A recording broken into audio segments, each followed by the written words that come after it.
Welcome to our study of the Gospel of Matthew. Today, we will learn about Jesus' beloved parables. Jesus uses some parables as a filter to conceal the truth from the crowds, while revealing truth to those who are seeking it. Today, we will look at the parable of the sower and the parable of the wheat and weeds. But before that, we will learn some truths about salvation. There are many Bible passages where we see salvation as a complete work of God. But then there are other passages where man too has responsibilities. The exact apportioning of participation in the salvation of souls is one of the longest debated subjects in Christian theology. Matthew 11:25-30 presents both these truths. Jesus says, "I praise you, Father, Lord of heaven and earth, that you have hidden these things from the wise and intelligent, and have revealed them to infants. Yes, Father, for this way was well-pleasing in your sight.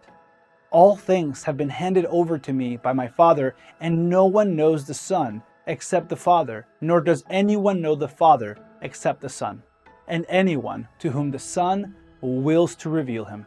Come to me, all who are weary and heavy laden, and I will give you rest. Take my yoke upon you and learn from me, for I am gentle and humble in heart, and you will find rest for your souls. For my yoke is easy and my burden is light." In a way, this passage presents a paradox. The beginning of the passage sounds as if the coming salvation is predetermined by the providence of God. Matthew 11:27 states that nobody can come to the Father unless the Son reveals himself to them. If he were not seeking us, we would never seek him. After saying that, however, Jesus gives this invitation: "Come to me, all who are weak and heavy laden." The Bible does that often when it presents salvation. God draws, men respond. The exact nature of this dynamic is difficult to establish with certainty. There are godly and devout men who lean more to one side or the other throughout Christian history. Now let's observe to whom this invitation is directed. If you are the person who has a lot of problems, then this invitation is for you. Jesus says, "Come to me, if you are worn out with struggle in life, and I will give you rest. This is how I am going to give you rest. You come to me and take my yoke upon you and learn from me. As you do that, you will discover that I am meek and lowly in heart, and my yoke, which you have taken upon yourself, will make your burdens lighter." The key to understanding this beautiful invitation is to understand what yoke means. A yoke is a tool that fits around the neck of a beast of burden, making it possible for it to move things like an ox cart or a plow. When you put a yoke on an ox, the yoke makes it possible for all the strength of that ox to be harnessed so that the ox can pull its burden.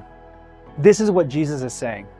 "Come to me, all you people loaded down with your burdens, and I will show you a yoke that will make it possible for you to carry your burdens."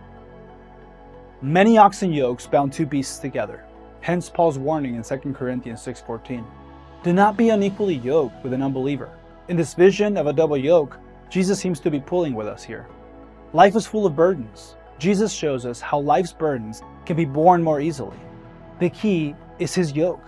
His yoke is his teaching, disciplines, and values. When we understand his yoke and start bearing it, accepting his help, following his example, we learn how to move the burdens of life with Jesus helping us. This passage tells to first come to Jesus for salvation and be relieved of your heavy burdens.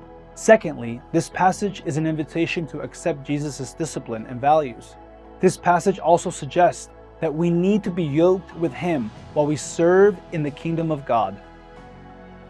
When you read chapter 13 in the Gospel of Matthew, you discover an important aspect of the teaching ministry of Jesus. Jesus used many parables in his ministry, and Matthew 13 contains several. Through certain kinds of parables, Jesus could shroud his teaching from some.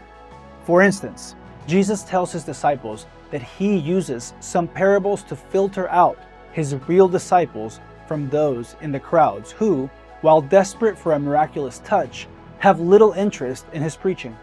Real disciples strive to know the meaning of the parables. They ponder them, wrestle with them, press in to ask about them. Most in the crowds are only interested in physical blessings and physical healing, selfish seekers. Other types of parables, however, are intended to bring clarity, to express deep spiritual truth in understandable ways through common elements of daily life. In one parable, Jesus compares the kingdom of God to a man who finds treasure hidden in a field. Banks were not commonly used. People tended to hide their money on their property and could die with the knowledge of its existence and location. Overjoyed by his discovery, he does not steal it, but rather sells everything he has and buys the whole field to ensure that he gets the treasure. In another parable, Jesus compares the kingdom of God to a man who is an expert on pearls. All his life he looks for a perfect pearl. One day he finds it and, overcome with joy, sells everything he has so that he can buy that pearl. Jesus wants to teach through these parables that he, as a king, is looking for subjects who will joyfully give up everything they have to become part of his kingdom. The treasure hidden in the field and the perfect pearl show the kingdom of God, the Christian experience, Jesus Christ himself, and the salvation he offers. Since the man wants to make sure he gets the whole treasure, not because it is a duty, but for joy, he sells everything he has and buys the whole field to get that treasure. Ask yourself, is Jesus Christ everything to you? Is he valuable to you like that treasure or that pearl? Are you ready to sell everything to get hold of Jesus, to be a part of what he is doing in the world? Being a disciple of Jesus Christ demands your everything. If Jesus Christ is to be anything to you, then he must be everything to you. The first parable in Matthew chapter 13 is the parable of the soils. Many call it the parable of the sower, but this misses the central theme of it. Matthew 13, 3-8 says, "And he spoke many things to them in parables, saying, Behold, the sower went out to sow. And as he sowed, some seeds fell beside the road, and the birds came and ate them up. Others fell on the rocky places, where they did not have much soil, and immediately they sprang up, because they had no depth of soil. But when the sun had risen, they were scorched, and because they had no root, they withered away. Others fell among the thorns, and the thorns came up and choked them out. And others fell on the good soil and yielded a crop, some 100-fold, some 60, and some 30. He who has ears, let him hear." After Jesus teaches this parable, his disciples ask him what it means. Jesus explains the parable to them, saying in essence, the seed is the word of God, and the 4 different soils are 4 different types of human responses to the word of God. Every time someone preaches the word of God, people respond in one of 4 ways. The seed that falls upon the hard surface never penetrates the heart. These either fail to understand it or they are completely resistant to it. They walk away untouched, bearing no fruit. Satan has stolen away the seed. The seed that falls on the rocky soil represents the people who receive the seed with joy. The seed plants into the thin layer of soil and sprouts up quickly. Soon, however, these face difficulties in or from obeying the word. They fall away quickly. Thus, the people who don't endure under persecution and trouble are like the seed which falls on the rocky ground. While these are often the most manic or excitable at first, in the end, they also produce no fruit. The third response comes from seed that falls on thorny ground. These accept the word. They remain faithful for some time, seeming stable and trustworthy. In the end, however, they allow many contradictory concerns in life to encroach on their faith and wear away their commitment. They are ultimately selfish, and they slowly slink away bit by bit until nothing remains of their commitments to Christ. These people understand the Word of God and want to obey the Word of God on certain levels, but earthly desires prove too strong for them. In the end, they too produce no fruit. Then, Jesus explains the fourth category, where the seed produces fruit. The good soil represents the people who hear the Word of God, receive, cherish, and obey it to the very end. By obeying the Word of God, they produce fruit. They multiply themselves in the kingdom of God. The parable of the soils leads naturally to a crucial question. Since it addresses the way people hear and receive the word when it is preached to them, which soil are you today? How do you respond when you hear the word of God? There are 4 ways to respond to the scripture, but only one of them is fruitful. Check yourself whether you have prepared the soil of your heart to better receive the word of God. Another application might be to address those who sow the word.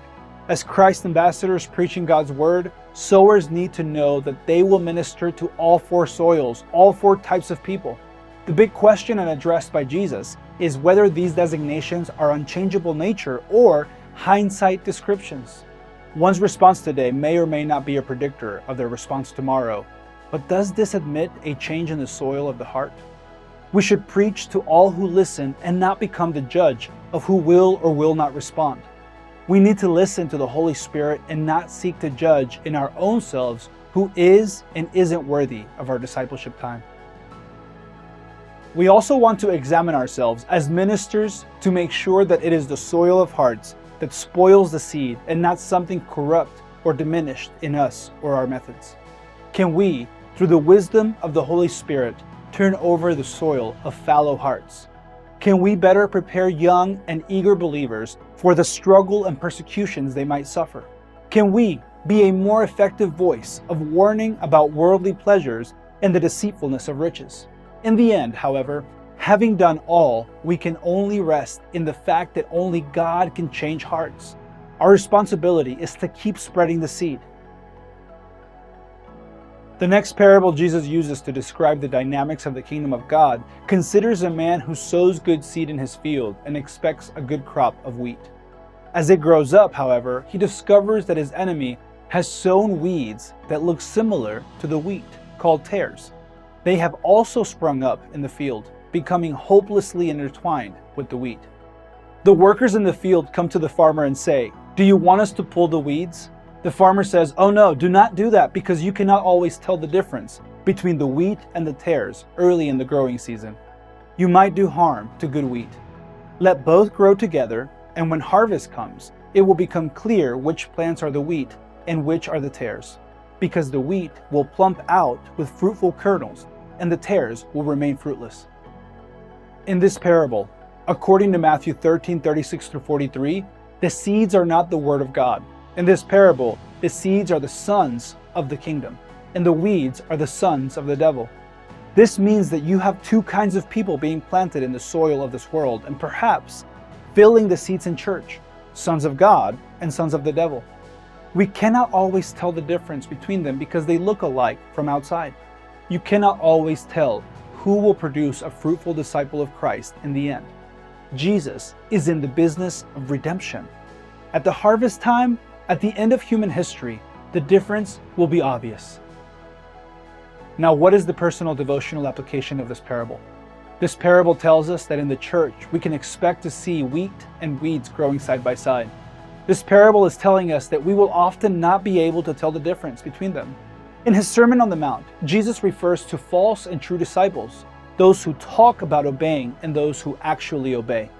In this parable, the instruction is, let both the wheat and weeds grow together and do not try to weed the garden. We must keep standards and discern teaching, but one never knows who, in the end, will prove out. Jesus says, "I will judge, and I will throw the weeds in the fire." The weeding of the garden is a metaphor for a shortcoming judgment, when all men will give an account of themselves to God and Christ. So as we close this lesson, ask yourself, am I wheat or am I a weed that looks like wheat? Do I only pretend to be a Christian, or am I actually a true follower of Jesus Christ? Make sure today